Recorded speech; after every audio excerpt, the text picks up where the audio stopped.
literally right next door. He can go out of one door and into the next and switch from being the Pitt Panther to the Pittsburgh Steelers. It's just that simple and easy. I'm a little shocked that they took Kenny Pickett, but I also understand why. I mean, they have familiarity with him. They see him every single day, walk into the building. They had the advantage when they did the research and scouting because he's right there. They share everything together, the practice field, the weight rooms. I mean, it's a mirror image basically of one another, the university's football program as well as the organization of the Pittsburgh Steelers. I just thought they wanted a more dynamic playmaker in a guy like Malik Willis because of his ability to be able to run. Early on, Mike Tomlin talked about how he wanted a dynamic running style quarterback that can move around and do a lot of different things with his feet just in case he needed off-schedule plays and got in trouble. Malik Willis, on the other hand, didn't go yesterday. He'll go today, most likely, and they got the guy that they coveted, I would assume, all alone in Kenny Pickett, so they're pretty happy. You see, when I was watching that last night, the first thing I automatically thought about was Mitchell Trubisky. Like, all right, like you know what time it is. Like competition is going to be good for everybody. Now, this whole thing that we had before about it being yours and, you're going to be the successor to, everything Ben Roethlisberger did in Pittsburgh and this whole thing. Yeah, now the quarterback competition has gone up another notch. You know why? Because it's gone up in the division, Key. So now a guy like Kenny Pickett, he may have smaller hands, but I like him. That was something that you always heard last night. There's like one caveat around Kenny Pickett. But I'm just wondering, Key, like if you're Mitchell Trubisky, do you feel a certain type of way this morning?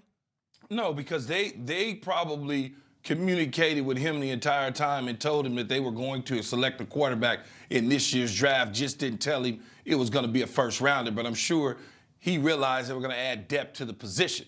Now, do I think Mitchell Trubisky is a better quarterback than Kenny Pickett? I do, but that's just me.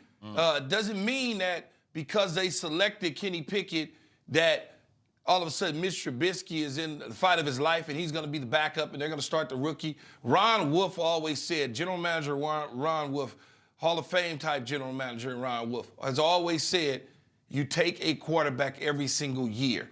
And there's nothing wrong with that. You just basically stockpile your quarterbacks, and he did it for years in Green Bay. And I think that this is something that you see with Pittsburgh. You there's not enough of them, period. Hey, Key, what does this mean to you? Kenny Pickett, he's a mature quarterback, meaning he's not like, he's older than some quarterbacks playing in the league. That's good. But looking at his college career, just, since 18, right? Because he started a lot of games. Turned the ball over a lot. Well, but look at this. 12 touchdowns, 6 interceptions, 13-9, 13-9, and then he's coming off a 42-7 year. Like, I get it. You're getting older. You're getting reps and everything. But when you go from a guy who's about 2-1 or less than 2-1 without a whole bunch of touchdowns, and then you go to 42-7. Like, how does that production jump like that? Well, because you first of all, your game is slowed down for you in college. The college game is slowed down for you. You're better. You're a veteran. You're fifth-year senior, 4-year senior, something along those lines. You should be better. I mean, but I get it. But Key, like Josh Allen, we talk about, 10 touchdowns, 12 interceptions, 20-something to 10, then 3-1, then 4. Like, there are steps. But this dude is like, he's putting up the same kind of production. Okay. And all of a sudden, damn, 1 year. Did a switch flip? I wouldn't necessarily say it flipped. I just think that when you look at a guy's production, it has something to do with his growth. And I think that when you see things over and over and over and it repeats itself, you can self-evaluate and self-scout and not make the same mistakes that you were making early on in your career. Most guys, when they get to their junior and senior years, they're going to be better than their freshman and sophomore year. It's just the way it is. You should be. And if you're not, then you're probably not going to be in the first round. Sure. I was trying to think, when is the last time there was only one quarterback selected in the first round?